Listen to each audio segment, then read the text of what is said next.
Hello everyone, I'm Lily, the treasurer of Cru, and today we're going through a series on the stages of grief and how it relates to the current coronavirus pandemic. We'll talk about each stage of grief and also give you guys Bible verses to guide you through each stage. Now today I will be discussing denial. Now this stage of grief is essentially someone who is in refusal of the truth. They're constantly denying the truth that is put in front of them, regardless of the evidence or not. They are constantly lying to themselves as a way to cope with not wanting to accept the truth. Because if they accept the truth, that means they have to accept the pain that comes with accepting the truth. Now, usually this is the first stage in the process of grief, but not everybody goes through the stages of grief in a particular order, and there's no right or wrong way to go through the process of grief. And everyone goes through things differently, so just keep that in mind as we continue with this video series. Now, denial, as I was saying before, is the refusal of the truth. When someone is in denial, they're constantly denying the truth and they're just refusing what is in front of them. They're refusing to accept the reality or situation that they're in. Or they simply are just pretending that it doesn't exist at all. Now, I really resonate with this stage of grief because I feel like I was in this stage for a very long time. And this is one of the stages that was very hard for me to overcome. Now, when the coronavirus pandemic was first going on, I was seeing it on the news. I just kept lying to myself and telling myself, oh, that's not going to affect me. That's affecting other countries, but it's not going to affect my country. And then I saw that it was getting more and more real when it came into the United States. And I was like, oh, well, that's not going to affect my state. That's not something that's immediately affecting me, so it's not that big of a deal. I've seen things like this on the news that are big problems, but they come and go, and this is not something that's going to affect me. And then as it started getting closer and closer, it started getting more serious when the coronavirus started affecting the state that I was in, and schools in California were beginning to shut down.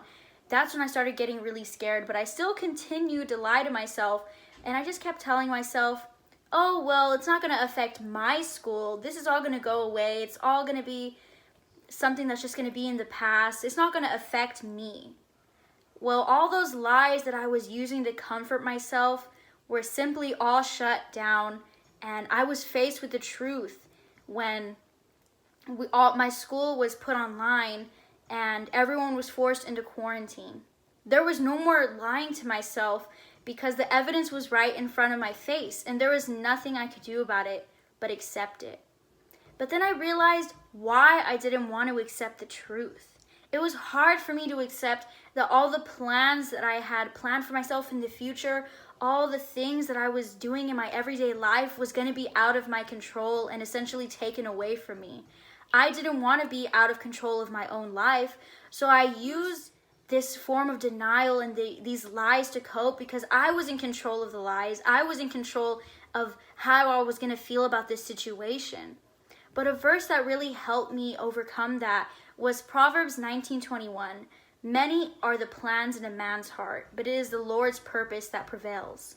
Even though I was trying to be in control of my life by using these lies to deny and refuse what was being put in front of me, the Lord was in control through all of this in the end. Even though the lies were a way for me to cope in the beginning and for a while they were making me feel good, what I should have been relying on was that God is the one in control. And I feel like this situation really humbled me through all that, knowing that He's in control. For if He's the one in control and not me, then I should have no fear.